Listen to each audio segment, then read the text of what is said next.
A fé é eu acreditar em algo que eu não consigo ver. Quando a gente tem fé, é isso, né? Você tem fé, mas você não consegue enxergar. É acreditar, talvez, na salvação de alguém, talvez tenha um familiar seu, né, que é complicado, mas você fala, eu tenho fé, né, que ele um dia vai estar na casa do Senhor. É acreditar que existe um céu e a gente vai estar lá. Tem pessoas que não acreditam, falam, mas como assim céu? Né, tem pessoas que não acreditam, ela não tem a fé para alcançar isso. Nós temos que ter, né? Se a gente é uma pessoa forte, então nós temos que ter essa fé para alcançar isso. É acreditar que o futuro, né, vai ser melhor. Talvez hoje está difícil, está indo, mas está arrastado. Mas tem fé que o futuro vai ser melhor do que hoje, né? Nós precisamos ter essa fé. A nossa fé precisa alcançar isso. Hebreus 11:1 fala assim, ó, a fé é o firme fundamento das coisas que se esperam e a prova das coisas que não vê. Então a gente acredita, mas nós não conseguimos ver, mas nós acreditamos, né?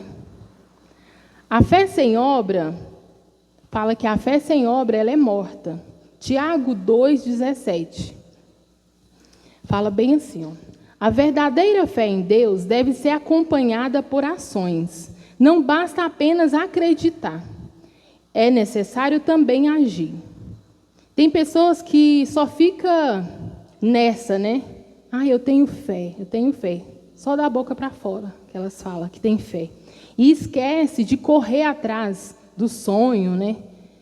Esquece de correr atrás. A gente tem que levantar do sofá e correr para cima. E não adianta ficar, eu tenho fé. Vai acontecer. Não, você tem que orar. Né? Isso é ação.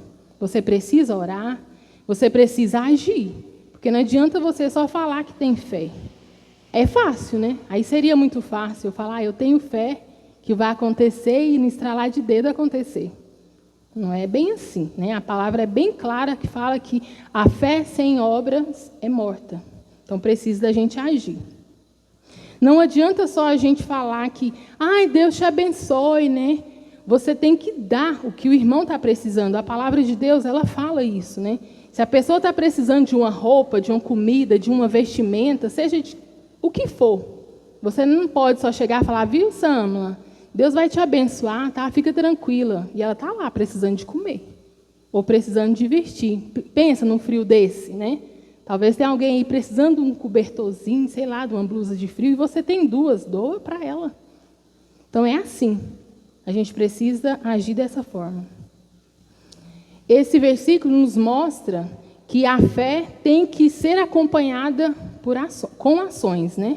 Não adianta a gente falar lá na nossa casa, não, eu tenho fé, eu sirvo a Deus, aqui mesmo, aqui de casa mesmo, eu sirvo a Deus. Nós temos que esforçar para vir no templo, para a gente adorar. Né? Não tem essa de ficar, hoje o povo está muito assim, né? A gente fala muito sobre isso na nossa igreja, e nós não vamos cansar de falar. Porque aqui vocês ouvem também, lá na internet tem gente ouvindo. E está falando que não concorda. Mas o certo é isso, né? A palavra nos ensina que nós precisamos vir ao templo. Tem esse negócio de ficar, eu sou crente dentro de casa. Aí a ação, você tem que vir, né? Isso é ação. Eu já tinha preparado essa palavra e eu estava vendo um pastor muito renomado, né, Marcos Feliciano, falando sobre isso, né? Meu bem até postou. Falei, me dá um pedacinho aí também, quero postar. Eu acho que eu nem postei ainda, porque estava envolvido com tantas coisas. Mas ele estava falando lá no vídeo que se a gente já viu uma perna andando sozinha, quem já viu que a perna andando sozinha? O braço andando sozinho, né? A cabeça ou o pé. Então não tem como, né? Tem que ser junto, né? O corpo. Ele falava assim que não existe vida fora do corpo. Eu achei isso interessante. Falei, pois eu vou pôr lá na minha palavra isso, porque encaixa um pouquinho, né? Tudo que é bom a gente pega e repassa, porque é para o crescimento das pessoas, nosso crescimento. Aí ele falava também que membro que não está no corpo está morto. Então essas pessoas que falam, em casa mesmo eu sirvo a Deus, preciso ir para a igreja, não. Essas pessoas, elas estão mortas. Estão mortas, né? Ela não está no corpo. Então, quem não está no corpo, ela não vai andar sozinha, né? Então, não vai adiantar. Ela tem que entender que ela está morta. Ai, mas é forte. É forte nada. É o certo.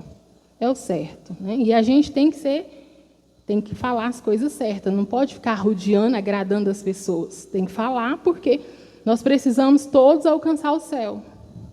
Tiago 2, 14 e 17, né, eu queria ler muito esse texto, mas depois vocês guardam aí e lê na casa de vocês. Ele está falando sobre isso, né, que a fé sem obra é morta. E é muito interessante. Depois vocês lê lá. Não vou ler não, senão vou tomar muito tempo. Vamos ver agora alguns heróis da fé. Homens e mulheres que demonstram grande fé em Deus, né? Abel ofereceu a Deus um sacrifício melhor do que Caim, demonstrando fé verdadeira. Enoque foi levado por Deus sem ver a morte, porque agradou a Deus por sua fé. Noé construiu uma arca para salvar sua família do dilúvio, obedecendo a Deus, mesmo sem ver a chuva. Abraão obedeceu ao chamado de Deus para sair da sua terra e ir para uma terra prometida, vivendo como estrangeiro. E tem um monte de outros que eu não vou ler, não. Depois você vai lá em Hebreus 11, fala um monte. Eu coloquei aqui, mas não vou ler. Então, nós precisamos ler, né, essas pessoas que passaram, né, e a gente tentar seguir para a gente ter uma fé como eles tinham. Além desses, tem vários outros, né? Esses exemplos servem para inspirar os crentes a permanecer na fé, firme em Deus, mesmo em meio às diversidades. Que a gente vê muitos crentes que, quando está passando por momentos difíceis, eles não conseguem, né, se firmar, eles saem fora, não tem fé. Está sem fé, a fé está fraca. Então, nós precisamos, qualquer momento que a gente estiver passando, a gente tentar se firmar, né? Nossa fé tem que estar forte. E para a nossa fé estar forte, nós precisamos estar aqui. Né? Não tem como. Ai, minha fé está maravilhosa, mas eu estou em casa. Mentira. Não tem nada forte. Né? Vem um vento aí e logo você cai. Né? Você desiste, você abandona Deus e sai falando um monte de coisa. Eu coloquei aqui também que, gente, comece a andar, né? Comece a andar com pessoas do nível que você gostaria de estar. Sai da roda de pessoas incrédulas, né? Porque senão nossa fé, vai lá embaixo. A gente tem que sair dessa rodinha. Porque tem muitas pessoas que ficam, mas será que vai dar certo? Será que essa igreja vai prosseguir? Será que os irmãos vão mudar? Para com isso, né? Sai de perto dessas pessoas incrédulas.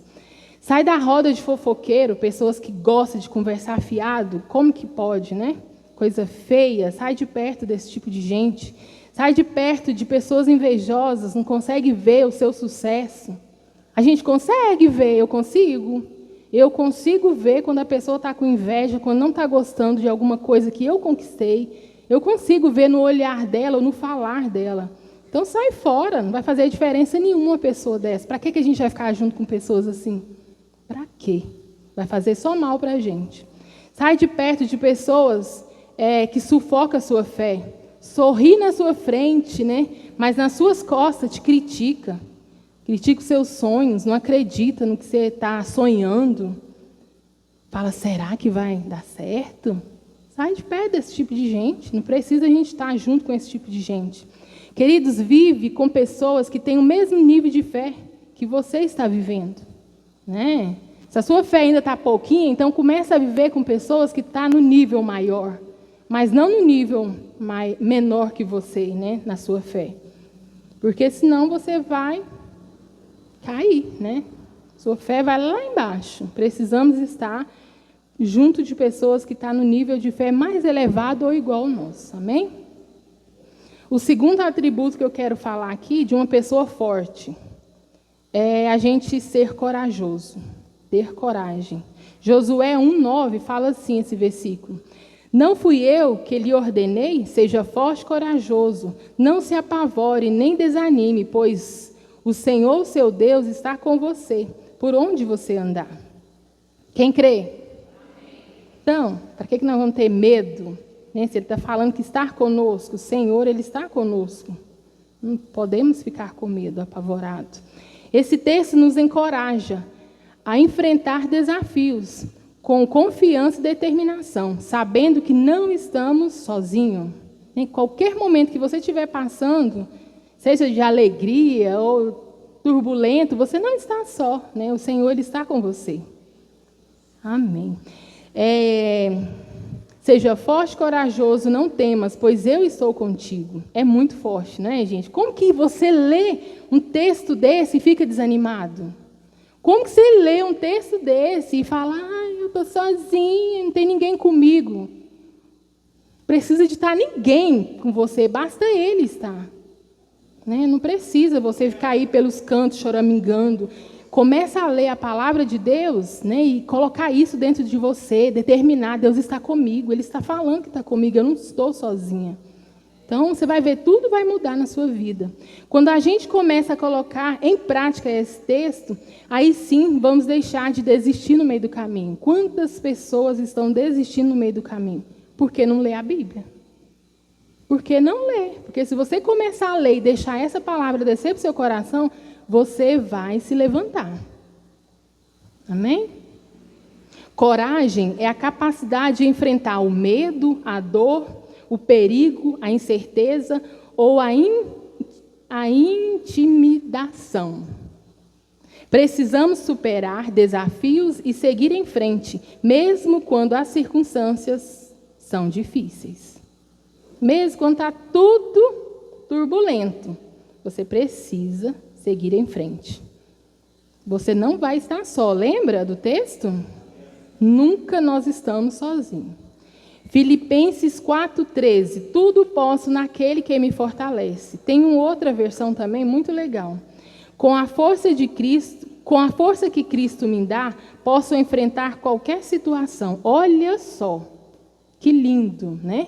Com a força dele, pode vir o que for, nós vamos conseguir. Nós vamos conseguir. Quando falamos esse texto, declaramos a confiança e determinação que temos em Deus. Reconhecemos que através dele que encontramos a força para lidar com qualquer situação que vier na nossa vida. Paulo escreve a carta aos Filipenses enquanto estava preso, enfrentava várias dificuldades. Ele estava preso, enfrentando várias coisas, e ele escreve essa carta. Mesmo Paulo preso, ele sabia agradecer. E nós? Nós não estamos presos. Tem ninguém travando nós em nada. Estamos livres. O que nós estamos fazendo? Ele estava preso, ele sabia agradecer. Ele sabia reconhecer o que as pessoas estavam fazendo por ele. Ele dava conselho, mesmo passando por dificuldades. E o que nós estamos fazendo? Muitos de nós estamos reclamando. Não pode passar uma lutinha que está reclamando. E esse cara aqui, Paulo, ele estava preso, passando por momentos de dificuldade, né? E estava fazendo tudo isso. Gente, dá vergonha da gente ler um trem desse e ficar ainda murmurando, reclamando. Dá vergonha, porque nós não estamos presos, não tem ninguém nos prendendo, ninguém nos barrando, né? E, igual eu falei, esses momentos difíceis, todo mundo passa. A gente passa, não fica, né, neles o tempo todo. Então, não vamos ficar reclamando, desanimado, chateado, vem para a igreja triste, vai embora pior. Então, assim, não, deixa Deus entrar no seu coração e te limpar, te sarar, né, te curar. A gente aprende aqui que Paulo aprendeu a viver em várias situações da vida dele. Na pobreza, na riqueza, na fome e na fartura. Isso mostra que a sua confiança em Deus não depende da circunstância externa. Não dependia. A gente vê muitos cristãos, se as coisas não dão certo, né, eles ficam bravos. A gente vê muitos cristãos. Deixa de vir para a igreja, não quer fazer a obra de Deus, reclama de tudo. Isso acontece demais. Então, não vamos deixar isso acontecer. Mesmo nesses momentos, vamos estar firmes, fortes, juntos. Para nós cristãos, este versículo serve para um lembrete, né? Que, independente da circunstância, nós devemos encontrar força e capacidade em Deus. Isso pode se aplicar a desafios pessoais, profissionais, emocionais e espirituais. Precisamos encorajar outros crentes a confiar mais em Deus para obter força necessária, né? Nós temos que ter esse trabalho. É um trabalho? Não vou falar nem trabalho. Nós precisamos encorajar outras pessoas, né? Porque parece que é uma doença, esse trem vai pegando. Se você está desanimado aqui, o do seu lado também vai sentindo um trem ruim, vai desanimando. Então, assim, não é? Eu sinto isso. Às vezes a gente chega lá em casa e fala, nossa, hoje a igreja estava um peso, meu Deus, o que acontece? Parece que uma pessoa veio e jogou peso na igreja inteirinha. Então, assim, vamos encorajar o outro, né, a estar forte, firme. Às vezes você está ali na marra, mas vamos tentar na marra. Esconde um pouquinho, né? Esconde um pouquinho aquela tristeza, aquela angústia e tenta se alegrar, tenta se esforçar para você estar melhor e para outras pessoas também estar melhor e mais forte. Lembra de Davi com Golias? O bispo também estava pregando, né, na quarta-feira, achei bom, que eu falei, gente, está sendo tão gostoso as palavras, uma vai ligando com a outra, já tinha tudo preparado, mas como ele falou, né, eu vou falar aqui também, que já estava aqui, então vou falar.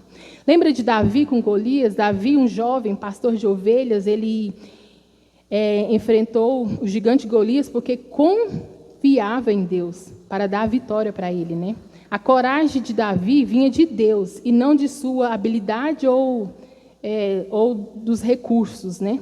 Muitos estão quebrando a cara, muitos cristãos quebrando a cara, porque estão usando a sua habilidades, sua sabedoria, agilidade, e estão deixando Deus, né, para trás, porque eles acham autossuficiente demais, né? E acha que não precisa de Deus, mas está errado. Nós precisamos do nosso Deus.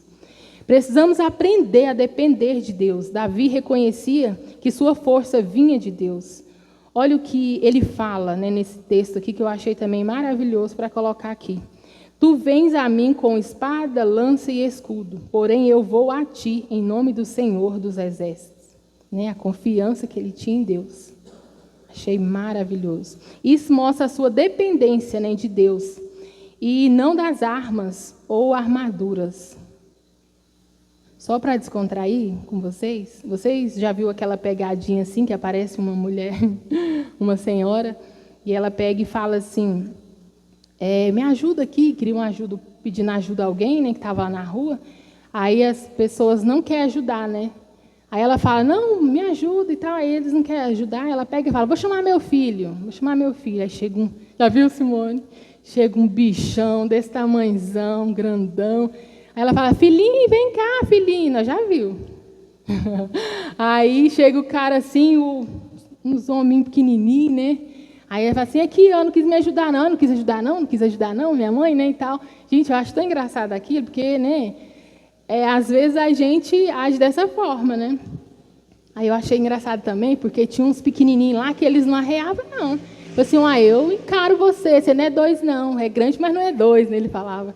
Então, assim, nós temos que ser dessa forma, desse cara aí que ele falava. Você é grandão, mas você não é 2, não. Porque lutas vão vir, né? E nós precisamos estar fortes, nós precisamos ter coragem. E eu vi essa pegadinha, eu lembrei assim, da coragem que alguns lá teve, poucos, mas teve, né? De falar, não, pode vir, mãe, me peita aqui que nós rola. Achei engraçado. Então, nós temos que ser dessa forma. Nós temos que ser corajosos, enfrentar qualquer situação que vier. Porque, gente, não adianta, vai vir. Vai vir luta uma atrás da outra, não tem como você ficar aí chorando, querendo desistir, querendo parar, querendo morrer, não vai adiantar. E nós temos que enfrentar. Amém? O terceiro atributo que eu quero falar com vocês é a paciência. Ô, trem difícil, hein? Quem tem paciência aqui? Só aquele irmão lá, gente, uma pessoa. Brincadeira, Mateus também tem. Paciência é uma virtude que envolve a capacidade de suportar dificuldades. Por exemplo, atraso, frustrações, sem perder a calma ou a compostura, né? Você tem que estar ali, já pensou? Um trem que te irrita, né? Você tem que ficar calmo, mostrar que você não está nervoso. Então, nós precisamos ter paciência. Quero falar, então, só uma aqui, só para finalizar. Quero falar um atributo da paciência. Eu vou falar 3 aqui, falar esses aqui e já termino. Um atributo da paciência que nós precisamos ter é autocontrole. Precisamos ter o autocontrole. Precisamos aprender a tolerar. Precisamos ser mais gratos. Precisamos ter empatia.